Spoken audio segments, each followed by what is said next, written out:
इस देश में करोड़ों लोग ऐसे हैं जो किसी और धर्म को मानते हैं। कोई बौद्ध धर्म मानता है, कोई जैन धर्म मानता है। हाँ, हिंदुस्तान में रहने वाला व्यक्ति हिंदू है। हाँ, श्री राम बोलना ही होगा। क्यों क्यों क्यों? इस देश का कानून तो ऐसा नहीं कहता, संविधान तो नहीं ऐसा कहता। नहीं, इस बात से तय होगा। आप समझिए, ये हिंदुस्तान है, हिंदुस्तान में रह करके हिंदू जय श्री राम बोल करके आपको रहना होगा। देखिए, सबसे बड़ी बात, क्यों रहना होगा भाई साहब, क्यों रहना पड़ेगा? नमस्कार, मैं हूं संजय शर्मा। आप देख रहे हैं 4PM न्यूज़ नेटवर्क। देखा आपने ये वीडियो? गुस्से में है साहब, वो बता रहे हैं कि अगर भारत में रहना होगा तो जय श्री राम कहना होगा। एक नया कंसेप्ट आया है कि अगर आप भारत में रहना चाहते हैं तो आपको जय श्री राम कहना होगा।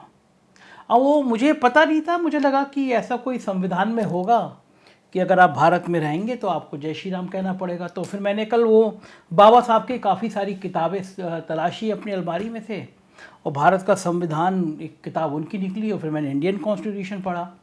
मुझे लगा कि 2-3 घंटे लग गए। मैंने कहा वो लाइन्स लगा के पढ़ा। मैंने कहा ये कहाँ पे लिखा हुआ है, शायद कोई धारा हो, कोई उपखंड हो, कोई लाइन हो, बाबा साहब ने लिखा होगा कि अब भारत में रहना होगा तो जय श्री राम कहना होगा। साहब 2-3 घंटे लग गए, मुझे तो कहीं मिला नहीं। तो मेरे कुछ लॉयर दोस्त थे, मैंने उनसे भी कहा जरा आप भी पढ़ लीजिए कहीं अगर कोई, और आप लोग जो मेरे दर्शक हो आप भी बता दीजिएगा कि अगर आपको मिल जाए कि कहीं ऐसा लिखा हो कि भारत में रहना होगा तो जय श्री राम कहना होगा। ये अगर मिल जाए तो मुझे भी भेज दीजिएगा, मैं भी जानना चाहता हूँ क्या हो गया है इस मुल्क को। पिछले कुछ दिनों से मैं देख रहा हूँ कि लगातार पहले मध्य प्रदेश में, फिर कल दिल्ली में, जहांगीराबाद में ये घटनाएं हो रही हैं। क्यों हो रही हैं? कहीं जलूस निकल रहा है तो उससे पथराव हो जा रहा है। जय श्री राम के नारे लगाते हुए लोग मस्जिद पे चढ़ गए, भगवा झंडा फहर रहे, वो वीडियो वायरल हुआ। कुछ शोभा यात्रा पे मुस्लिम लोगों की तरफ से पथराव वाले वीडियो वायरल हुए। ये सब इस मुल्क में अचानक क्यों होने लगा? और फिर मैं देख रहा हूँ कि जिन राज्यों में चुनाव होता है वहाँ ये अचानक कुछ ज़्यादा होने लगता है। तो क्या ये बात सही है कि जिन राज्यों में चुनाव होता है वहीं का हिंदू और मुसलमान खतरे में आता है, और बाकी जहाँ चुनाव ख़त्म हो चुके होते हैं वहाँ थोड़ी शांति बनी रहती है? या फिर जहाँ चुनाव होना होता है उसके आसपास के किसी राज्य को थोड़ा गर्म कर दिया जाता है कि जिससे उसको फ़ायदा मिल जाए? या फिर एक कारण और है, जब देश में 20 रुपये का नींबू मिलने लगता है, जब देश में पेट्रोल और डीजल 100 रुपये क्रॉस कर जाते हैं, जब देश की जीडीपी धड़ाम हो जाती है, जब देश के हालात इतने ख़राब हो जाते हैं कि देश में 80 करोड़ लोगों को फ्री राशन बांटना पड़ता है, जब देश की अर्थव्यवस्था चौपट हो जाती है, जब नौकरियों के नाम पर सिर्फ झुंझुने दिए जाते हैं, तब एक नया नारा ईजाद होता है कि भारत में रहना होगा तो जय श्री राम कहना होगा। मैंने भी बहुत बड़ा पढ़ा है राम को। राम भक्त हनुमान का मैं भक्त हूँ, रोज़ हनुमान चालीसा पढ़ता हूँ। तो मेरे आराध्य के आराध्य हैं भगवान राम, और भगवान राम तो इस देश के खून में बहते हैं, हिंदुओं के खून में बहते हैं, मुसलमानों के खून में बहते हैं। मेरे तमाम मित्र ऐसे हैं जो भगवान राम के उनको श्लोक याद है, रामायण के दोहे याद हैं। भगवान राम तो भारत की आराध्य हैं, भारत के रग रग में, संस्कृति में बसे हुए हैं। आप डंडा लेके कहलवाओगे भारत में रहना होगा तो जय श्री राम कहना होगा, तो आप भगवान के राम के प्रति श्रद्धा कम करते हो। एक बहुत बड़ा ट्वीट बहुत अच्छा ट्वीट लगा मुझे जो मैंने पढ़ा था। उसमें लिखा था कि जो मंदिर में जाते हैं वो मस्जिद पे चढ़ के भगवा झंडे नहीं फहराते और मस्जिद के सामने नाचते नहीं हैं, और जो मस्जिद के सामने नाचते हैं और जो मस्जिद पे भगवा झंडे फहराते हैं उनका मंदिर से कोई लेना देना नहीं होता है। धर्म हर एक की निजी आस्था का विषय है। मैं हिंदू हूँ, आप मुसलमान होंगे, कोई सिख होगा, कोई ईसाई होगा। कौन सा धर्म ऐसा है जो किसी दूसरे का अनादर करना सिखाता है? अब थोड़ी देर को ना मेरी बात को आप शांतिपूर्वक विचार करके चलिए। आप मुसलमान हैं, आपकी भगवान राम में भी आस्था है, आपकी इस देश में भी आस्था है, आप बड़े आराम से राम की पूजा भी कर सकते हैं, मुसलमान होके भी पूजा करते हैं, तमाम मेरे मित्र करते हैं। हालांकि उनमें बुद्ध की पूजा करना मना है, तब भी मुस्लिम बड़ी संख्या में करते हैं, क्योंकि मानते हैं कि बहुसंख्यक देश में बहुसंख्यक भावनाओं का आदर किया जाना चाहिए। मैं 2-3 दिमाग के पैदल लोगों की बात नहीं कर रहा, वो हर तरफ होते हैं, वो हिंदुओं में भी होते हैं, वो मुसलमानों में भी होते हैं। और ओवैसी भाई जैसे लोग उसको आग को थोड़ा सा भड़काते रहते हैं।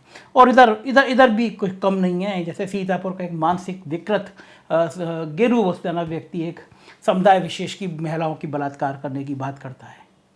तो मानसिक पागल इधर भी हैं और मानसिक पागल उधर भी हैं। लेकिन ज़रूरत क्या है कि मानसिक पागलों को संरक्षित किया जाए या देश को बचाया जाए। आज से 100 साल पहले क्या हुआ, इस बात को लेकर क्या आज भी हिंसा जायज़ है?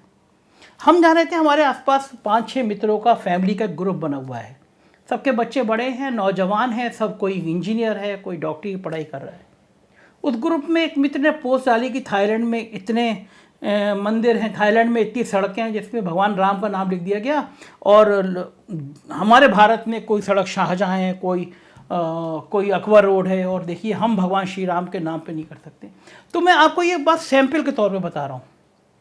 उस ग्रुप पे जो नौजवान लोग थे उन्होंने कहा कि हमें सड़क हिंदू के नाम पे हो या सड़क मुसलमान के नाम पे हो, इससे ज़्यादा ज़रूरी है कि सड़क बने। सड़क बनने से जीडीपी आएगी, सड़क बनने से हम नौजवानों को नौकरी मिलेगी।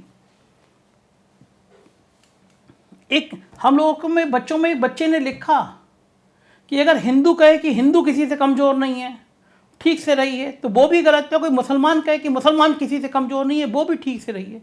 अरे हिंदू भी कमज़ोर नहीं है, मुसलमान भी कमज़ोर नहीं है। और क्यों कमज़ोर और क्यों ताकतवर इस मुल्क में? इस देश में 130 करोड़ के लोग प्यार से, भाईचारे से एक गठबंधन, एक रिश्ता, एक प्यार बना के क्यों नहीं रह सकते? मैं क्यों कहूँ कि मैं आपसे कमज़ोर नहीं हूँ और आप क्यों मुझसे कहें कि आप मुझसे कमज़ोर नहीं हैं, या आप ज़्यादा ताकतवर हैं, मैं कहूँ मैं ज़्यादा ताकतवर हूँ? थोड़ी देर को विचार करिएगा। बड़े मुद्दे क्या हैं?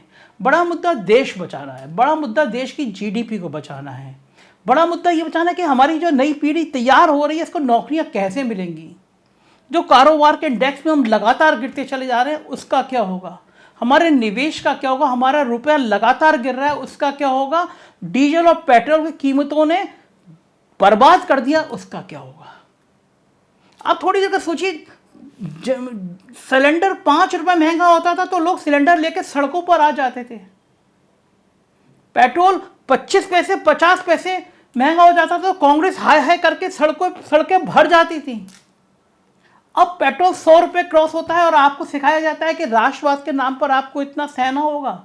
हम तो सह लेंगे, लेकिन अंबानी और अडानी की संपत्तियां 100 गुना 500 गुना कैसे बढ़ रही हैं? हमारा गरीब ननकू परेशान है, वो अपनी बैंक की किस्त नहीं दे पा रहा, वो अपने बच्चों की फीस नहीं दे पा रहा। अंबानी अडानी भाई हजारों करोड़ में बढ़ते चले जा रहे हैं। इस संतुलन को रोकना होगा कि अगर भारत में समानता लानी है। किसी का बच्चा करोड़पति हो जा रहा है और किसी का बच्चा मस्जिद के सामने भगवा झंडा लहरा रहा है। इन बच्चों को जिनके हाथ में आप झंडे पहना के आग का त्रिशूल दे रहे हैं, चाहे वो हिंदू हो चाहे मुसलमान हो, इनको तालीम दीजिए, इनको सिखाइए कि इनकी ज़िंदगी इन झंडों को फहराने से नहीं होगी। अजान लाउड स्पीकर पे चाहे अजान बजे, चाहे हनुमान चालीसा हो, इससे इनका भविष्य नहीं सुधरने वाला। इस नौजवान पीढ़ी को काम चाहिए, नौकरी चाहिए। जो दिमाग को तेजाब में बदल रहे हैं ये देश के लिए घातक है। ये 135 करोड़ 30 करोड़ के मुल्क के लिए घातक है। प्यार से बड़ी कोई पूंजी नहीं होती। और राहत इंदौरी ने तो लिखा है, लगेगी आग तो आएंगे कई घर जद में, यहाँ पे सिर्फ हमारा मकान थोड़ी ही है। ये हिंसा भड़केगी या नफरत बढ़ेगी तो आप और मैं भी सुरक्षित नहीं रहेंगे, मेरे और आपकी आने वाली पीढ़ियाँ भी सुरक्षित नहीं रहेंगी। ये देश साझी तहजीब का है। वल्ला शकील बदायूं नहीं लिखता मन तड़पत हरि दर्शन को आज, और इकबाल नहीं लिखता सारे जहाँ से अच्छा हिंदुस्तान हमारा। तो महसूस करिए, चाहे वो हिंदू हो चाहे वो मुसलमान हो, ये जो नफ़रत की पाठशाला को तैयार कर रहे हैं इनको नकार दीजिए। कहिए ये मुल्क हम सब का है, हमारे सारे प्यार से चलता है, हम सब भाई भाई हैं और इसी भाई की भावना को कायम रखेंगे। मुझे यकीन है कि आप एक समाज को एक भाई का संदेशा, एक प्यार का संदेशा जरूर देंगे। जय श्री राम दिल में बसते हैं, नारों में नहीं बसते। और मैं तो फिर कहूँगा, राम नहीं मिलते सत्ता के गलियारों में, राम मिलेंगे शर्वरी के झूठे बेरों में। ढूंढिए शर्वरी को, ढूंढिए राम को।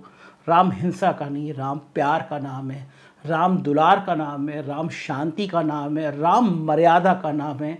इसकी मर्यादा को बचाए रखिए, इस हिंदुस्तान को बचाए रखिए। बहुत बहुत शुक्रिया। Thank you.